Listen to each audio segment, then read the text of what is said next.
आप सबको डॉक्टर रजनी रमन झा, सह आचार्य संस्कृत विभाग, राजकीय महारानी सुदर्शन कन्या महाविद्यालय बीकानेर का नमस्कार स्वीकार हो। हमने याज्ञवल्क्य स्मृति के व्यवहार अध्याय के दाएं भाग में यह पढ़ा था कि वानप्रस्थ, यति, ब्रह्मचारी के रिक्त के अधिकारी कौन होते हैं। तो उस दिन जो आपको बताया गया था उसमें थोड़ा संशोधन है। आज मैंने दूसरी पुस्तक देखी है तो उसमें यह बताया गया है कि जो क्रम बताया गया है वो विपरीत क्रम है। जैसे वानप्रस्थ के जो वानप्रस्थी व्यक्ति है उसके धन का अधिकारी उसके साथ जिसने पढ़ा है एक तीर्थी जो है वह होगा, और यति के धन का अधिकारी जो है वह सन्यासी के धन का अधिकारी उसका समर्थ शिष्य होगा, और जो ब्रह्मचारी है उसके धन का अधिकारी आचार्य होगा। तो इस तरह से उसका क्रम समझना चाहिए कि जो ब्रह्मचारी है उसके धन का अधिकारी आचार्य है, जो सन्यासी है उसके धन का अधिकारी उसका शिष्य है, और जो वानप्रस्थी है उसके धन का अधिकारी एक तीर्थी है जो उसके साथ आश्रम में पढ़ा है, किसी आश्रम में पढ़ा है। तो इस तरह से उसको समझना चाहिए। एक बार फिर से कारिका देखते हैं। वानप्रस्थ यति ब्रह्मचारिणाम रिक्त भागिनः क्रमेण आचार्य सच्छिष्य धर्म भ्रातृक तीर्थिनः। अब इसमें क्रम तो बताया गया है कि वानप्रस्थ का होना चाहिए आचार्य, लेकिन वानप्रस्थी का तो कोई आचार्य होगा नहीं, इसलिए इसको विपरीत क्रम बताया गया। उस विपरीत क्रम में इसको देखना चाहिए। मिताक्षरा जो इस पर टीका है उसमें कहा गया है वानप्रस्थस्य यतेर ब्रह्मचारिणस्य क्रमेण प्रतिलोम क्रमेण आचार्य सच शिष्य धर्म भ्रातृतीर्थी च रिक्तस्य भागिनः। ये जो मिताक्षरा जो इस पर टीका लिखी गई है वो सबसे बढ़िया टीका मानी जाती है याज्ञवल्क्य स्मृति पर, विज्ञानेश्वर की मिताक्षरा। तो उसमें वो कहते हैं कि यदि आप क्रम से चलेंगे कि सन्यासी वानप्रस्थी के धन का अधिकारी यदि आचार्य होगा यह तो वो तो ठीक नहीं होगा, और यति का तो शिष्य चूँकि बीच में आ रहे हैं सन्यासी तो बीच वाला तो वही होगा, और तीसरा जो है कि ब्रह्मचारी के धन का अधिकारी जो है एक तीर्थी होगा धर्म भ्राता, तो वो इसलिए नहीं ठीक लगता कि एक तीर्थी कोई एक व्यक्ति तो होगा नहीं, बहुत सारे होंगे, तो इसलिए वहाँ पर आचार्य ही ठीक लगता है कि जो ब्रह्मचारी मर जाए तो उसके धन का अधिकारी उसका आचार्य हो, ऐसा ज़्यादा सही लगता है। तो इस प्रकार से इस कारिका का अर्थ समझा गया। अब इसके बाद हम आगे चलते हैं। इसमें एक शब्द आता है वो आप पहले समझ लें। उस शब्द का नाम है संसृष्टि। संसृष्टि कहते हैं वैसे व्यक्ति को जो पहले तो अलग हो गया और अब साथ रहने लगे वापस। जैसे दो भाई हैं और उनमें झगड़ा हो गया, वो अलग हो गए, लेकिन बाद में दोनों ने अनुभव किया कि ये महसूस किया कि ये ठीक नहीं हुआ हमारा अलग होना, तो फिर साथ मिल गए, तो उसको कहते हैं संसृष्टि। तो संसृष्टि नस्तु संसृष्टि सोदरस्य तु सोदरः दद्याद अपहरे चांसम जातस्य च मृतस्य च संसृष्टि संसृष्टिनः तु सोदरस्य तु सोदरः। यहाँ कह रहे हैं कि जो संसृष्टि है, जो पहले अलग हो गया था अब साथ रहने लगा, वह तो दोनों संसृष्टि हुए। तो संसृष्टि जो है वह संसृष्टि के धन को ग्रहण करेगा। मान लो राम नाम का व्यक्ति अलग हो गया था श्याम नाम के व्यक्ति से, और श्याम नाम के व्यक्ति के साथ रहने लगा फिर से, तो दोनों संसृष्टि हो गए। तो उसमें से जो कोई भी अपुत्र है, पुत्र यदि हुआ तो धन का अधिकारी वही होगा, इसमें तो कहीं कोई दोहराई नहीं है। बात तो है कि जब पुत्र न हो तब धन का अधिकारी कौन होगा, तब कहते हैं संसृष्टि ही संसृष्टि के धन का अधिकारी होगा। यदि राम की मृत्यु हो जाती है, उसके पुत्र नहीं है, तो श्याम उसके धन को ग्रहण करेगा, और श्याम की मृत्यु हो जाती है तो राम उसके धन को ग्रहण करेगा यदि पुत्र नहीं है तो। अब फिर कहते हैं इसके बाद आगे सोदरस्य तु सोदरः। लेकिन संसृष्टि यदि है और मान लो राम है और वो श्याम का भाई नहीं है, संसृष्टि तो है, साथ में तो रहता है, लेकिन वह श्याम का भाई नहीं है। श्याम का भाई मान लो मोहन है, और मोहन जो है वह साथ में नहीं भी रहता है तो भी श्याम के धन का अधिकारी जो है वह मोहन ही होगा। सगा भाई जो सोदर है वही उसके धन का अधिकारी होगा, संसृष्टि नहीं होगा। ये ध्यान में रखने वाली बात। दद्याद परे चांसम जातस्य च मृतस्य च।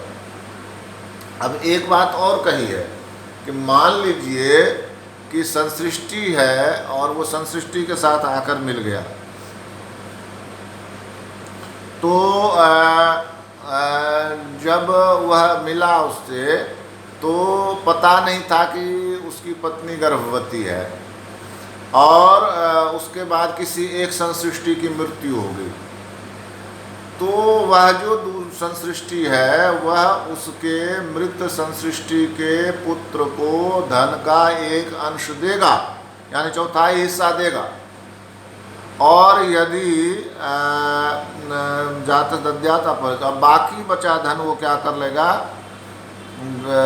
मृत पुत्र रहित मरे हुए व्यक्ति का धन जात से उत्पन्न पुत्र को देवे, उसको दे। और पुत्र नहीं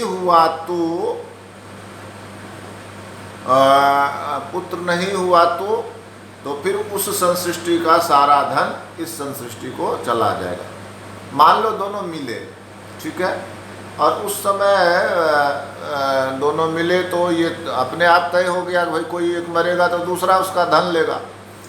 अब पुत्र हैं तो यदि दोनों तो पहले से, अब मान लो दोनों मिले और उसमें से एक संसृष्टि की पत्नी गर्भवती थी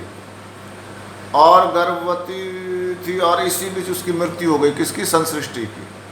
तो मरने के बाद उसकी पत्नी ने किसी पुत्र को जन्म दिया, तो उस पुत्र का धन क्या होगा, तो उसी में यह कहा है कि संसृष्टि जो दूसरा संसृष्टि है वह उसको धन देगा। मान लो राम और श्याम है, दोनों संसृष्टि हैं, साथ रहते हैं, और राम को पता नहीं था कि श्याम की पत्नी गर्भवती है और श्याम मर गया, और बाद में श्याम की गर्भवती पत्नी ने एक पुत्र को जन्म दिया, मान लो उसका नाम सोहन है।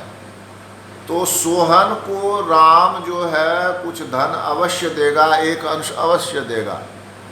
और यदि वह अपुत्र मर गया मोहन, तब तो कोई बात ही नहीं, तब तो उसका सारा धन श्याम, तो तब तो उसका सारा धन जो है वह राम के पास ही जाएगा। राम और श्याम दोनों संसृष्टि हैं, श्याम मर गया, श्याम के कोई पुत्र नहीं है, तो श्याम का सारा धन किसको जाएगा, राम को जाएगा। लेकिन यदि उसकी पत्नी गर्भवती है तो और उसके मरने के बाद बच्चे को जन्म देती है, तो उस बच्चे को, उस पुत्र को धन देना पड़ेगा। किसको, किसने, राम ने उस पुत्र को धन देना पड़ेगा, यही कह रहे हैं। और यदि पुत्र नहीं है तो उसका सारा धन इस संसृष्टि को चला जाएगा। यहाँ एक बात समझने की नहीं समझ में नहीं आती है कि जब पत्नी जीवित है उसकी, मान लो राम और श्याम साथ रहते हैं और श्याम की पत्नी जीवित है, तो श्याम के जीवित रहते, पत्नी के जीवित रहते श्याम की संपत्ति राम को कैसे जा सकती है, यह समझ में न आने वाली बात है। लेकिन उस समय का ऐसा कोई नियम होगा। हिताक्षरा कहते हैं विभक्तम धनम पुनः मिश्रीकृतम संसृष्टम तदस्यास्ति संसृष्टि संसृष्टत्वं च न येन केनापि किंतु पित्रा भ्रात्रा पितृव्येण वा तथा बृहस्पति विभक्तो यह पुनः पित्रा भ्रात्रा वैकत्र संस्थित पितृव्येणाथवा पृथ्व्या च तत्संसृष्टमुच्यते तस्य संसृष्टिनो मृतस्यांशं विभाग काले अविज्ञात गर्भायां भार्यायां पश्चादुत्पन्नस्य पुत्रस्य संसृष्टि दद्यात् पुत्रा भावे संसृष्टि वापहरे द्वा गृणीयात् न पत्न्यादि। स्पष्ट कहा है कि उस संसृष्टि के धन को संसृष्टि ही ग्रहण कर ले, पत्नी उसको ग्रहण नहीं करे। यह एक प्रकार से अन्याय है, ज्यादती है।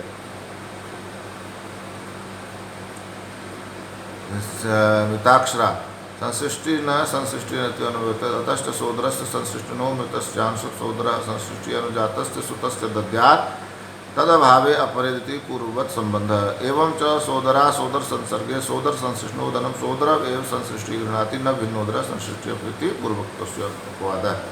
एक बात इसके बाद आती है कि अन्योदर्यस्तु संसृष्टि नान्योदर्यो धनम हरेत अशिष्यपि वा दद्यात् संसृष्टो नान्य मात्रजा अन्योदर्यः संसृष्टि धनम हरेत अन्योदर्यः असंसृष्टि न संसृष्ट अशिष्यपि वा आदद्यात्। अन्योदरः दर्य संसृष्टि मान लो बहुत ही समझने वाली बहुत ही थोड़ा सा इसमें पेंच है, इसको समझने का।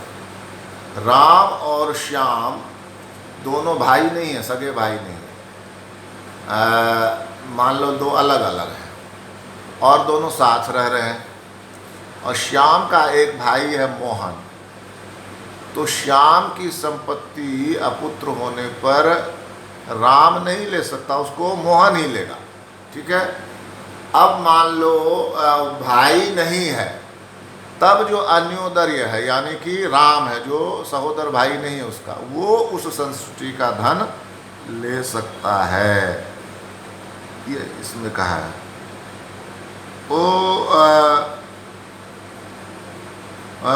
दूसरा कह रहा है कि सापत्न भाई भी यदि संश्लिष्ट हो तो धन ग्रहण कर सकता है। सापत्न भाई मतलब सौतेला भाई, भाई हो या सौतेला भाई हो धन वही ग्रहण करेगा। परंतु यदि असंश्लिष्ट हो तो धन ग्रहण करने का अधिकारी नहीं होगा। लेकिन सौतेला भाई यदि संश्लिष्ट न हो, साथ नहीं रहता हो, तो वह धन ग्रहण नहीं करेगा। सगा भाई संश्लिष्ट ना भी हो तो भी धन ग्रहण करेगा। संश्लिष्ट मतलब साथ रहने वाला, ये ध्यान रखना। सगा भाई संश्लिष्ट ना हो तो भी धन ग्रहण करेगा और सौतेला भाई संश्लिष्ट हो तो धन ग्रहण करेगा, संश्लिष्ट न हो तो धन ग्रहण नहीं करेगा। ठीक है। सहोदर भाई असंश्लिष्ट भी हो तो अपने सोदर भाई का धन ग्रहण कर सकता है, असहोदर भाई धन ग्रहण नहीं करेगा। जो असहोदर है वह धन नहीं करेगा, यही कह रहे हैं।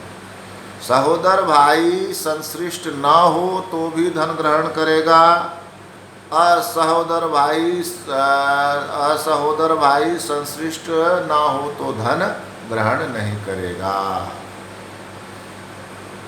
देखो अब क्या क्या स्थितियां होंगी, ध्यान से करना। संश्लिष्ट है साथ रहना, अब वो सहोदर भाई हैं, असहोदर भाई हैं, सौतेले भाई हैं, सब पर ध्यान कर। तो यदि दोनों साथ हैं, सहोदर भाई हैं, तब तो धन उसको ही मिलेगा। किसको? जो साथ में है और सहोदर भाई भी है, वो तो पहली बात होगी। अब मान लो सहोदर भाई है लेकिन साथ नहीं रहता, दूसरा आदमी सहोदर नहीं है लेकिन साथ रहता है, तो भी धन किसको जाएगा? सहोदर भाई को। अब सौतेला भाई है साथ में रहता है तो धन सौतेले भाई को जाएगा, सौतेला भाई है साथ में नहीं रहता तो धन उसको नहीं जाएगा, फिर धन इसी को जाएगा जो साथ में रहता है। यही बात कही है। और जो साथ में नहीं रहता और भाई भी नहीं है, उसका कहना है क्या, उसको तो कुछ मिलना ही नहीं वैसे भी, तो ये बात है।